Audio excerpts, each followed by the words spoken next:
kecantikan adalah sumber kebahagiaan bagi pemiliknya. Namun sejarah mencatat banyak tragedi besar di dunia yang dipicu oleh kecantikan perempuan. Perang Troya adalah salah satunya ketika Pangeran Paris merebut Helen dari Raja Menelaus. Masyarakat Jawa juga akrab dengan kisah Ken Dedes yang memiliki kecantikan tiada tara dan betis berkilau. Dalam kisah umum yang bersumber dari kitab Pararaton, Ken Arok tega membunuh junjungannya, Aku Tunggul Ametung, karena gelap mata melihat kecantikan Ken Dedes. Setelah menikahi Ken Dedes, Ken Arok pun meraih kejayaannya dengan merebut takhta kerajaan Kadiri dari tangan Sri Maharaja Kertajaya di tahun 1222. Ken Arok kemudian memproklamirkan diri sebagai Raja Kerajaan Tumapel atau yang lebih dikenal dengan nama Kerajaan Singosari. Dalam teks-teks sejarah, Ken Dedes hanya diposisikan sebatas itu.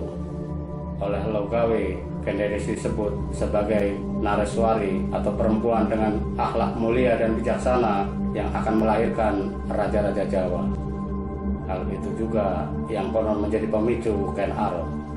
Penulis kitab Pararaton mungkin hanya ingin menempatkan Ken Dedes sebagai ibu dari raja-raja Jawa, sehingga mengabaikan sisi lainnya sebagai perempuan yang harus menyaksikan pertumpahan darah dagingnya dan membenam luka teramat sangat hingga akhirnya menepi dalam sepi hingga akhir hayatnya.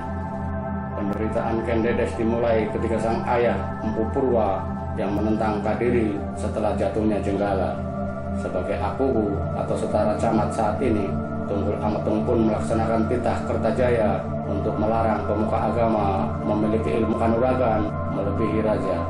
Namun Empu Purwa menolak seruan itu hingga kemudian Tunggul Ametung menculik dan menikahi Ken Dedes, putrinya. Dari sini, Ken Dedes sudah menjadi korban atas keegoisan ayahnya sekaligus kebiadaban Tunggul Ametung. Kisah selanjutnya lebih menggiris hati. Atas nama balas dendam, Empu Purwa mendirikan Arok yang saat itu hanyalah berandal kampung dan tukang judi. Empu Purwa dan kawan-kawannya, termasuk Empu Gandring dan Logawe, ingin nabok nyilih tangan. Ken Dedes pun dijadikan hadiah untuk Ken Arok jika bisa membunuh Tunggul Ametung. Pararaton mencatat, Ken Arok akhirnya bisa membunuh Tunggul Ametung, menguasai Tumapel, bahkan mengalahkan Raja Kadiri. Ken Arok pun menikahi Ken Dedes yang telah memiliki anak dari Tunggul Ametung bernama Anusapati. Setelah menyaksikan suaminya dibunuh oleh Ken Arok, Ken Dedes kembali harus menyaksikan Ken Arok yang telah menjadi suaminya dibunuh oleh Anusapati, anak kandungnya. Tidak lama setelahnya, Anusapati pun dibunuh oleh Tojaya, anak tirinya. Penderitaan batin Ken Dedes belum berakhir ketika cucunya Ranggabuni alias Seminingrat melakukan balas dendam dengan membunuh Tojaya. Kita dapat membayangkan kepedihan hati Ken Dedes di balik kecantikan raganya. Apakah Ken Dedes sosok nyata? Walau alam. Bahkan jika benar bahwa Ken Dedes hanyalah sosok mitos dalam kitab Pararaton untuk menggambarkan keluhuran ibu dari raja-raja Singosari dan Majapahit, hal itu tidak mengurangi dalam tanda petik keberadaannya dalam budaya Jawa. Buktinya, petilasan Ken Dedes di Panawijen atau Polowijen, Kabupaten Malang ini tetap terjaga dengan baik.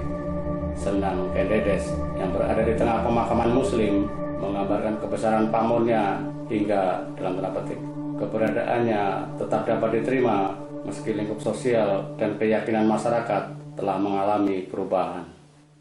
Bangsa yang besar adalah bangsa yang menghargai warisan budaya leluhurnya.